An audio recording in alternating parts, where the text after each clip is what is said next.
Krishna రివర్లో water sharing ఆ రోజు స్వయంగా కేసీఆర్ గారే ఒప్పుకొని తెలంగాణ వాటాగా 299 టీఎంసీ, ఆంధ్ర వాటాగా 512 టీఎంసీ, 37:63 రేషియో ప్రకారం ఆ రోజు పెద్ద తప్పు చేసి ఈరోజు దక్షిణ తెలంగాణ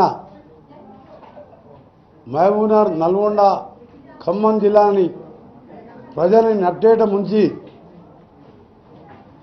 ముంచడమే కాదు, ఈరోజు కనీసం మంచినీళ్ళు తాగలేని మంచినీళ్ళు లేని పరిస్థితి. ఈ సంవత్సరం వర్షాలు తక్కువ ఉండి, అదృష్టవశాత్తు గతంలో వర్షాలు పడ్డాయి కాబట్టి వచ్చినాయి.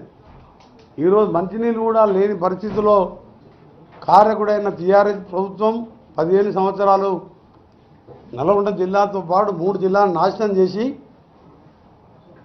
ఆ చేసిన నాశనానికి ప్రజలు కూడా దానికంటే ముందు మీకు విషయం చెప్పాలి. ఈ దుర్మార్గుడు చేసుకొని కూర్చొని ఎస్ఎల్బిసి సొరంగం పూర్తి చేస్తా అని చెప్పి సొరంగాన్ని ఒక్కసారి కూడా రివ్యూ చేయలేదు. దాని మీద అక్కడికి రాలేదు. ఇరిగేషన్ మినిస్టర్గా అక్కడికి వెళ్ళలేదు. ఒక పనికిరాని ఒక అంతకునికి మంత్రి పదవి ఇచ్చి రాజకీయ అనుభవం లేకుండా ఏదో ఆయనకు సాయంత్రం పూట కంపెనీ ఇచ్చే వారికి మంత్రి పదవి ఇస్తే ఆ దరిద్రుడు ఒక్కసారి కూడా సొరంగ మార్గం కానీ, డిండి ప్రాజెక్టు కానీ, ఏఎంఆర్పి మెయిన్ కెనాల్కు లైనింగ్ చేపియాలి, డిస్ట్రిబ్యూటర్కి లైనింగ్ చేపియాలి, వరద కాలువకు లైనింగ్ చేపియాలి, అలాగే బ్రాహ్మణ వెల్లుల ప్రాజెక్ట్ పూర్తి చేయని సోయి లేదు. కనీసం సందర్శించలే. ఎంతసేపు ఎక్కడ దోచుకుందామా, యాదాద్రి థర్మల్ ప్లాంట్లో 1000 కోట్లు ఏ విధంగా దోచుకోవాలనే ఆలోచనతో దోచుకున్నాడు. సూర్యాపేటలో కలెక్టర్ ఆఫీస్లో ఈడగడుతున్నా అని చెప్పి ఎస్పీ ఆఫీస్ పక్కకు చూసి రాత్రి తీసుకుపోయి ఒక అసైన్ ల్యాండ్ చుట్టుపక్కల అసైన్ భూమిని కొని అక్కడ కట్టి 100 కోట్లు సూర్యాపేటలో సంపాదించుకున్నాడు.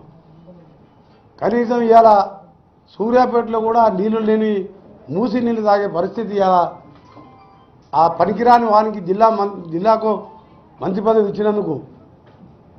అందుకనే ప్రజలు కూడా ఎట్లా కొట్టిందంటే మళ్ళా చెప్పుతో కొట్టినట్టు ఒక్క సీటు బొటాపట్టిన 200-300 కోట్లు ఖర్చు పెట్టి మాకు ప్రచారానికి సమయం లేక అక్కడున్న మా నాయకుడు దామోదర్ రెడ్డి గారు కొద్దిగా అనారోగ్యంతో గడప తిరగలేక ఓడిపోయింది తప్ప నైతికంగా గెలిచింది దామోదర్ రెడ్డి. ఈ దుర్మార్గుడు ఓడిపోయినట్టే లెక్క 3000తో గెలిచిన. ఆయన మూలాన కేసీఆర్ మూలాన మా జిల్లా నాశనం చేసి అలా 70% పూర్తయిన సొరంగాన్ని ముట్టుకోలేదు, 95% పూర్తయిన బ్రాహ్మణ వెల్లుల ప్రాజెక్టు పూర్తి చేయలేదు. ఉత్తర తెలంగాణలో అవసరం లేకున్నా కాళేశ్వరం బ్యారేజ్ పెట్టుకున్న దోసుకోవడానికి కింద బ్యారేజీలు కట్టి పైకి నీళ్ళు తీసుకొచ్చి 3 ఏళ్ళు గడవకుందే వేడిగడ్డ కూలిపోయిందంటే ఖాళీ వేసిన కమిషన్లకు ఒక విషయం కదా.